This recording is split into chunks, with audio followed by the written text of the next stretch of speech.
Today I'd like to talk about cheap, long-lasting, and safe power. But first, a little bit about who I am. My name is Nicholas Passarelli, and I'm currently a business management student at the University of Central Florida. So why did I choose this problem? Well, it's important to everyone, and energy is crucial to everyone's way of life.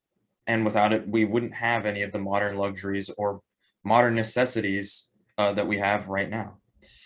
And sustainability is key, but the power that we are currently using is aging and it pollutes the environment horribly. I see this problem as a way for us to better ourselves and to help developing countries start off on the right foot.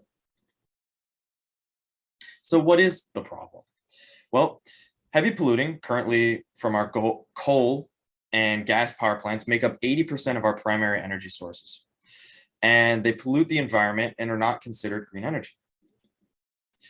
The rising cost of power. Because of rising population and the decommissioning of current power plants and the installation of very expensive alternatives, have been driving the price of power consistently over many years. And right now, at about 10-year marks, it's about 40% for every 10 years.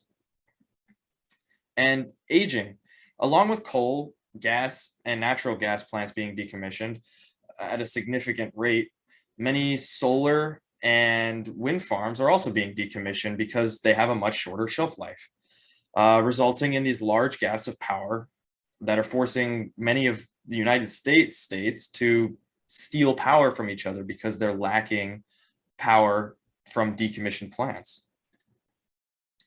Furthermore, there's a lot of misinformation that says good and bad things about current alternatives and energy solutions that now have these permanent scars that are going to take many generations to fully heal and for actual knowledge to come out about them.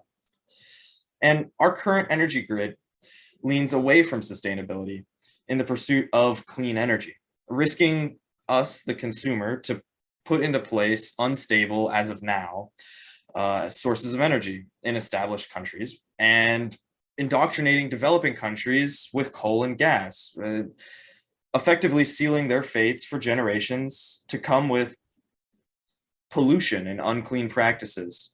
And we can see this happening in countries like India. So who feels this problem? Who is most affected and impacted by this problem? Well, energy consumers, but it's a little broad. So we're going to break it down into two of the most critical groups that want this solution. First, young people, specifically young people in their 20s, who are statistically more environmentally engaged than their parents. These young adults are the ones that are going to make the biggest changes when it comes to this problem because it is inherently their problem. And young people are looking for these new clean and sustainable energy sources because it is their frustration. Second is developing countries. Like I said earlier, countries like India. Developing countries are indoctrinated on this path of non-sustainable and non-renewable power early on, making it very hard for their country to develop clean practices. This in turn leads to societal pollution problems. These developing countries become frustrated because of the massive amounts of pollution they produce and how much it harms themselves and their cities. So let's discuss some of the current alternatives that are out right now. First, solar power. Solar power has been one of the front runners, and everybody knows when it comes to clean, sustainable energy. And it does have its time and place, but it has distinct disadvantages that currently have no solutions. First, which is power on demand. Solar has great power production, but when there's no direct sunlight, when it becomes shady out or it's nighttime, there is no more power. And we currently do not have battery capabilities to store this power for these farms, and we must supplement the power with coal and gas plants.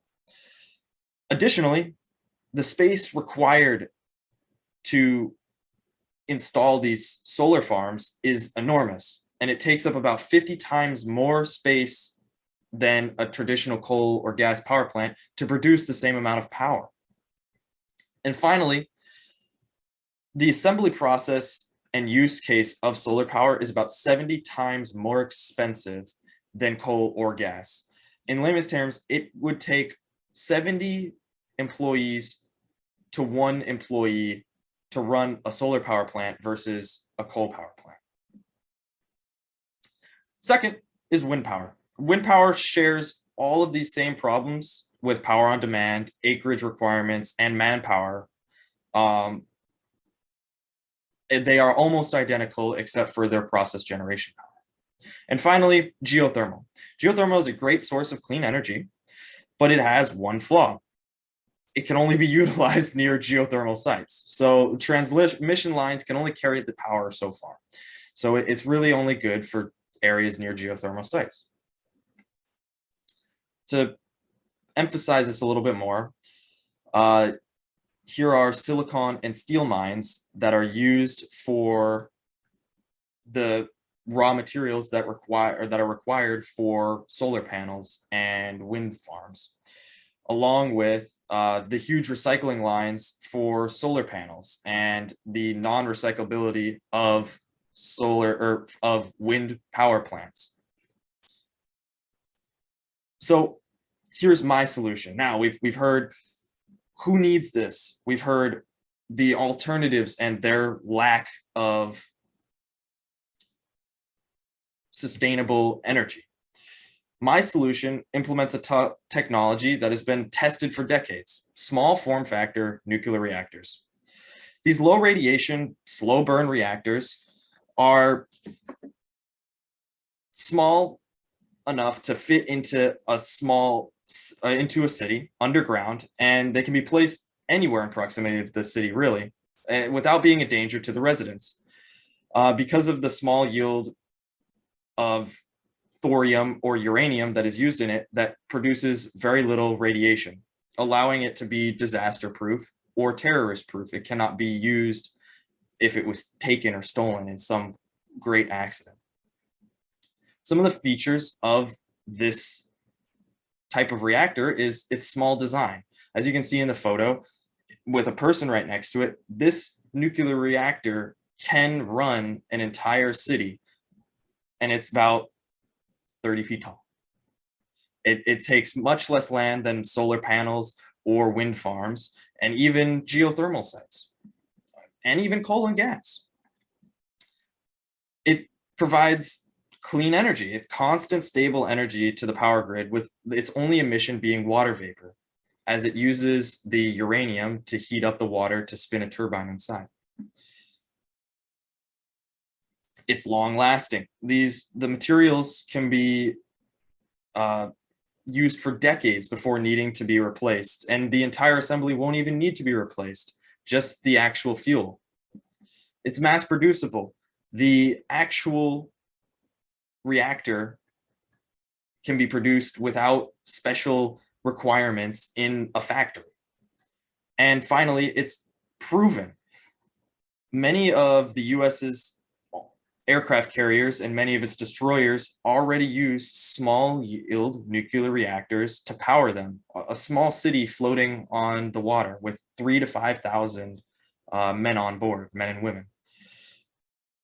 So we see now that my solution solves our pollution problem. It provides cheaper power, and it's consistent.